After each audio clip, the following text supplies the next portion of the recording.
समस्या में ही समाधान है। यह एक ऐसा मंत्र है जिसे हम सभी ने कहा है या सुना है, लेकिन क्या यह सच है? बहुत से लोग समस्याओं के सामने खड़े होकर बस इंतजार करते रहते हैं, आशा करते हैं कि समस्याएं अपने आप हल हो जाएंगी। ये एक सामान्य सोच है कि समस्या से बचने का सबसे अच्छा तरीका है कि हम इंतजार करें और उम्मीद करें कि समस्या खुद ही ठीक हो जाएगी। लेकिन क्या यह सच है? क्या वाकई मुश्किलों का सामना करना और उनसे निपटना इतना आसान है? इस वीडियो में हम बात करेंगे कि समस्याओं के सामने खड़े होकर इंतजार करना सबसे अच्छा विकल्प नहीं है।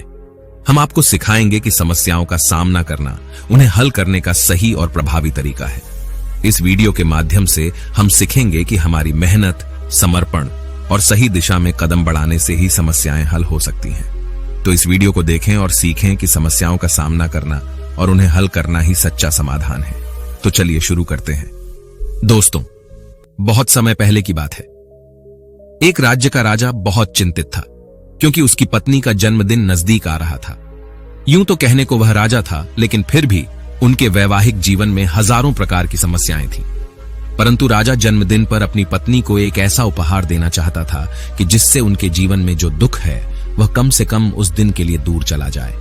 वह अपनी पत्नी को खुश करना चाहता था, किंतु आपने देखा होगा कि यह कार्य बहुत ही मुश्किल है, क्योंकि हम आज तक किसी को खुश नहीं कर पाए। हम चाहे लाख कोशिशें ही क्यों न कर लें, लेकिन हम कभी किसी को खुश नहीं कर पाते, क्योंकि यह खुशी हमारे पास नहीं है और न ही सामने वाले के पास है जो हमारे पास है ही नहीं। वो हम किसी और को कैसे दे सकते हैं?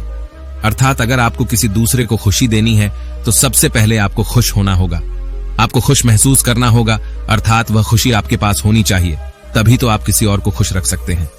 एक दिन राजा ने सभी दरबारियों को दरबार में उपस्थित होने का आदेश दिया और साथ ही सभी मंत्रीगण भी वहां पर उपस्थित थे।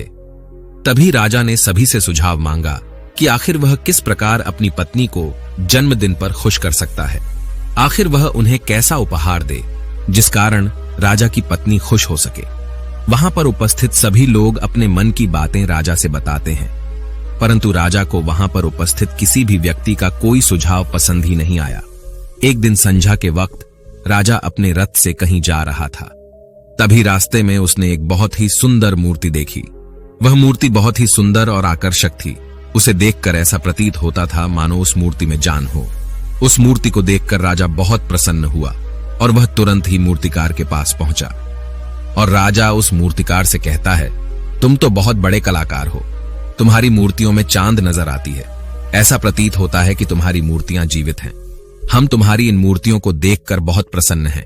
हम चाहते हैं कि तुम्हारी सारी मूर्तियां हमारे दरबार में शामिल हों। यह सुनकर वह मूर्तिकार बहुत प्रसन्न हुआ, जैसे उसे कोई खजाना मिल गया हो। लेकिन तभी राजा ने उस मूर्तिकार से एक और बात कही, देखो, मैं चाहता हूं कि तुम मेरे दरबार में शामिल हो जाओ, किंतु उससे पहले तुम्हें हमारे लिए हमारी रानी की ऐसी मूर्ति बनानी होगी जिसे देखकर वह खुश हो जाए और अपने सारे दुख दर्द भूल जाए।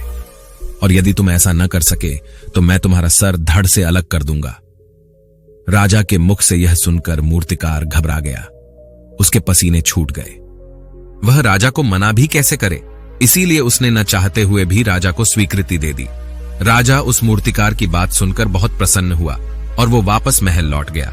लेकिन उधर दूसरी तरफ जो मूर्तिकार अब तक बहुत प्रसन्न था, जो अपने मन से मूर्तियां बनाया करता था, जो हमेशा खुश रहता था, अब वह दुखी हो गया था। वह गहरे दुख में चला गया था। वह डर के कारण रानी की मूर्तियां बनाना शुरू करता है, परंतु जो भी मूर्ति बनाता था उस मूर्ति को देखकर ऐसा प्रतीत होता था मानो वह मूर्ति बहुत दुखी है, उसे किसी प्रकार का कोई दुख है। एक के बाद एक उसने कई सारी मूर्तियां बना डाली, परंतु कोई भी मूर्ति ऐसी नहीं थी जिसे देखकर कोई भी खुश हो सके, जिसे देखकर यह प्रतीत हो कि मानो उस मूर्ति में जान है और वह मूर्ति देखकर कोई भी अपना दुख भूल जाए। और यह इस कारण हो रहा था क्योंकि मूर्तिकार भीतर से बहुत दुखी था, जो उसकी मूर्तियों के रूप में साफ और स्पष्ट नजर आ रहा था। राजा ने उस मूर्तिकार को 1 सप्ताह का समय दिया था, किंतु 4 दिन तो उसने यूं ही व्यर्थ कर दिए।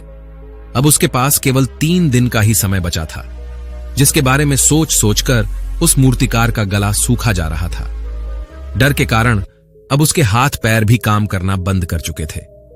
उसके हाथ से हथौड़ी और छीनी तक नहीं चल रही थी और उसे अपना भविष्य नजर आ रहा था। उसे नजर आ रहा था कि राजा उसे मृत्यु दंड दे रहा है। उसके बाद उसके परिवार का क्या होगा, उसके परिवार को कौन संभालेगा?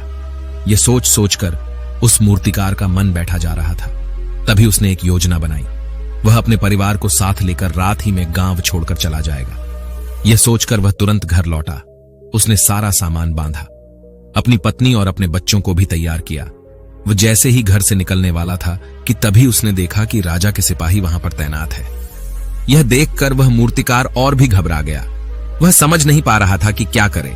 यदि वह यहां से भागने की कोशिश करता है और पकड़ा जाता है तो राजा उसके साथ साथ उसके परिवार को भी मृत्युदंड दे देंगे। वह कुछ समझ नहीं पा रहा था। तभी वह जमीन पर बैठ गया और रोने लगा और अपनी पत्नी से कहता है, अब से तुम्हें बच्चों का ख्याल रखना होगा। मेरा और तुम्हारा साथ यहीं तक था, क्योंकि राजा ने जिस प्रकार की मूर्ति का मुझे आदेश दिया है, मैं उस प्रकार की मूर्ति नहीं बना पा रहा। जिस कारण राजा मुझे मृत्यु दंड दे देंगे, वह मेरा सर धड़ से अलग कर देंगे और उसके बाद तो तुम्हें ही बच्चों का ख्याल रखना होगा। इतना कहकर वो जोर जोर से फूट फूट कर रोने लगा। देखते ही देखते रात बीत गई और अगले दिन सुबह सुबह उस मूर्तिकार के दरवाजे पर एक गुरु भिक्षा मांगने आए। मूर्तिकार ने उन्हें भिक्षा लाकर दी तो मूर्तिकार बहुत परेशान लग रहा था, जिसे देखकर गुरुवर उस मूर्तिकार से कहते हैं, बेटा, हमारे जीवन में दुख और सुख तो आते ही रहते हैं। हमारे जीवन में दुख और समस्याएं तो होती ही हैं, किंतु इन सभी दुख और समस्याओं का समाधान और निवारण भी होता है, परंतु हम केवल दुख और समस्याएं ही देखते हैं। उन दुख और समस्याओं के छिपे निवारण और समाधान को हम कभी नहीं देख पाते। यदि तुम ध्यान से देखोगे तो हर समस्या का समाधान है और हर दुख का निवारण भी है। मैं यह अच्छी तरह जानता हूं कि तुम यहां से अपनी पत्नी और बच्चों को लेकर भाग जाना चाहते थे, किंतु ऐसा हो नहीं सका। उस मूर्तिकार ने जब गुरु के मुख से यह बातें सुनी तो वह उनके चरणों में जा गिरा और हाथ जोड़कर उन गुरुवर से कहता है, हे गुरुवर, आप ही बताइए मैं क्या करूं। राजा ने मुझे मूर्ति बनाने का आदेश दिया है, किंतु मैं चाहकर भी मूर्ति नहीं बना पा रहा, और यदि मैंने मूर्ति नहीं बनाई तो राजा मुझे मृत्यु दंड दे देंगे और उसके बाद मेरे परिवार का क्या होगा? उनका ख्याल कौन रखेगा? तभी गुरुवर उस मूर्तिकार से कहते हैं, बेटा, आंख बंद कर लेने से कुछ नहीं होने वाला, क्योंकि दुख और समस्याएं तो वहीं की वहीं खड़ी रहती हैं। ध्यान देने और कर्म करने से सब कुछ बदल जाता है। यदि तुम केवल आंखें बंद करके यह सोचोगे कि तुम्हारी समस्याएं चली जाएंगी तो ऐसा कभी नहीं होगा। इतना कहकर उन गुरुवर ने उस मूर्तिकार के कानों में कुछ कहा और उसके बाद वह वहां से चले गए। उन गुरु के वहां से चले जाने के बाद वह मूर्तिकार महल गया, जिसे देखकर राजा उस मूर्तिकार से कहता है, लगता है तुमने समय से पहले ही एक अद्भुत मूर्ति तैयार कर ली है। बताओ वो मूर्ति कहां है, मैं भी उसे देखना चाहता हूं। इस पर मूर्तिकार जवाब देते हुए कहता है, महाराज, अभी तक मैंने मूर्ति तैयार नहीं की है, परंतु आपके दिए हुए समय पर मैं अवश्य ही वह अद्भुत मूर्ति तैयार कर लूंगा। लेकिन उससे पहले मेरा एक बार महारानी से मिलना बहुत आवश्यक है, अन्यथा वह अद्भुत मूर्ति तैयार नहीं हो पाएगी। राजा ने उस मूर्तिकार की सारी बातें ध्यानपूर्वक सुनी और उसके बाद राजा ने मूर्तिकार को महारानी से मिलवाया। मूर्तिकार महारानी से मिलने के बाद महारानी से प्रश्न करते हुए कहता है, महारानी जी, किसी भी औरत के जीवन का सबसे बड़ा दुख क्या हो सकता है? इस पर महारानी जवाब देते हुए उस मूर्तिकार से कहती हैं, किसी औरत का मानव बन पाना उसका सबसे बड़ा दुख है। तभी वह मूर्तिकार महारानी से एक और प्रश्न करते हुए कहता है, महारानी जी, किसी औरत के जीवन का सबसे बड़ा सुख क्या है? महारानी उस मूर्तिकार के इस प्रश्न का जवाब देते हुए कहती है, किसी भी औरत के जीवन का सबसे बड़ा सुख उसके पति और उसके बच्चों का उसके पास होना है। महारानी के मुख से अपने प्रश्नों का जवाब जानकर मूर्तिकार बहुत प्रसन्न हुआ और उनसे आज्ञा लेकर वह वापस अपने घर लौट आया और अब से वह दिन रात उस मूर्ति पर काम करने लगा। देखते ही देखते पूरे 3 दिन पूरे हो गए। आखिरकार रानी के जन्मदिवस वाले दिन वह मूर्तिकार उस मूर्ति को लेकर राजमहल पहुंचता है। लेकिन अब राजा के मन में यह बेचैनी थी कि पता नहीं उस मूर्तिकार ने आखिर कैसी मूर्ति बनाई होगी, पता नहीं वह मूर्ति महारानी को पसंद आएगी भी या नहीं। इस प्रकार के कई प्रश्न राजा के मन में चल रहे थे। राजा के मन की बेचैनी लगातार बढ़ती ही जा रही थी, लेकिन उधर दूसरी तरफ राजा को उस मूर्तिकार पर पूर्ण विश्वास भी था, क्योंकि राजा ने पहले ही उस मूर्तिकार के हाथों की कला देखी हुई थी। इसलिए एक तरफ उनके मन में यह भी विचार चल रहे थे कि उस मूर्तिकार ने जरूर ही अद्भुत मूर्ति बनाई होगी। वह मूर्ति सफेद कपड़ों से ढकी हुई थी। तभी राजा ने उस मूर्ति की ओर इशारा करते हुए रानी से कहा, यह आपका जन्म दिवस का तोहफा है, इसे कबूल करें। उसके बाद रानी ने अपने हाथों से उस मूर्ति से वह कपड़ा हटाया और उस मूर्ति को देखते ही रानी की आंखों से आंसू बहने लगे। और यह देखकर राजा को ऐसा प्रतीत हुआ कि मानो महारानी को यह मूर्ति पसंद नहीं है। इसलिए राजा ने तुरंत ही क्रोधित होकर अपने सिपाहियों को आदेश दिया और उस मूर्तिकार को बंदी बनवा लिया। लेकिन तभी महारानी राजा से कहती हैं, रुकिए, इस मूर्तिकार ने तो मेरा दुख और सुख एक ही मूर्ति में निकाल दिया है। इस मूर्ति में मेरे पति मेरे साथ है और मेरे हाथ में मेरा बच्चा है। इससे सुंदर मूर्ति मैंने आज तक नहीं देखी। ये बहुत ही लाजवाब है, अद्भुत है। इससे सुंदर तोहफा मेरे लिए और कोई नहीं हो सकता। काश ऐसा मेरे जीवन में वास्तव में हो जाए, मेरे पति भी मेरे साथ हों और मेरे हाथों में मेरा बच्चा हो। महारानी की ये सारी बातें सुनकर और मूर्ति को देखकर राजा को अपनी गलती का एहसास हुआ। राजा अपनी प्रजा और अपने साम्राज्य की देख रेख में इतना व्यस्त रहता था कि वह कभी अपनी पत्नी को समय नहीं दे पाता था, जिस कारण राजा की आंखों से आंसू बहने लगे और दरबार में उपस्थित सभी लोग वह मूर्ति देखकर हैरान। आज तक किसी ने भी ऐसी सुंदर और जीवित मूर्ति नहीं देखी थी, जिसमें सुख और दुख एक साथ नजर आ रहे हों। उसके बाद उस राजा ने उस मूर्तिकार को रिहा करवाया और उसे ढेरों इनाम दिए और अपने राज्य दरबार में जगह भी दी। किंतु उस मूर्तिकार ने इनाम तो स्वीकार कर लिया, परंतु राज दरबार में उसे जगह नहीं ली और हाथ जोड़कर राजा से कहता है, हे महाराज, मेरी आपसे विनती है, आपने मुझे चेतावनी दी थी, यदि मैं ये मूर्ति नहीं बना सका तो आप मुझे मृत्यु दंड दे देंगे। किंतु मैं आपसे बस इतना ही कहना चाहता हूं, हम में से चाहे कोई भी प्राणी क्यों ना हो, सभी के प्राण उतने ही कीमती है जितना कि आपका या महारानी के हैं। इसीलिए किसी को भी बिना दोष के दंड नहीं देना चाहिए। मेरी पत्नी ने मुझसे कहा था कि राजा की दोस्ती और दुश्मनी दोनों ही अच्छी नहीं है, इसीलिए मुझे आपके राज दरबार में कोई स्थान नहीं चाहिए। मैं अपनी छोटी सी दुनिया में बहुत खुश हूं। मैं अपने छोटे से परिवार के साथ बहुत खुश हूं। मैं आज तक जो करता आया हूं मुझे वह पसंद है और मैं अपने पूरे जीवन काल वही करना चाहता हूं। मैं जैसा हूं, जिस हाल में हूं, मुझे बहुत प्रसन्नता है कि मैं आज इतना खुशहाल इंसान हूं। अब मुझे आज्ञा दीजिए। इतना कहकर वह मूर्तिकार वहां से चला गया।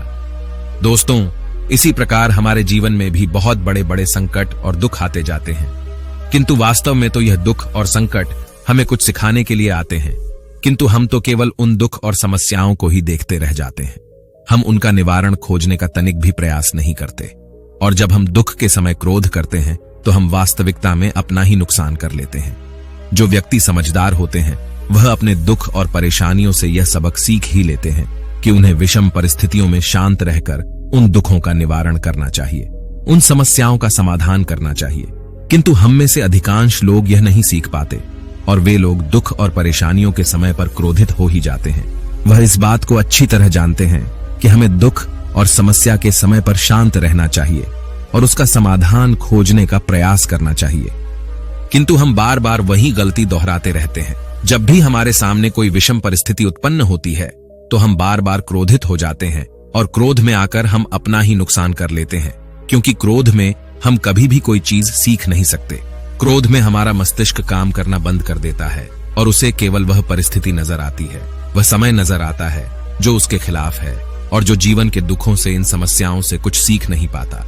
ऐसा व्यक्ति पूर्ण रूप से एक दलदल में फंसे हुए इंसान की तरह है, जो परिस्थितियों के दलदल में कुछ इस प्रकार फंस चुका है कि वह वहां से निकल नहीं सकता।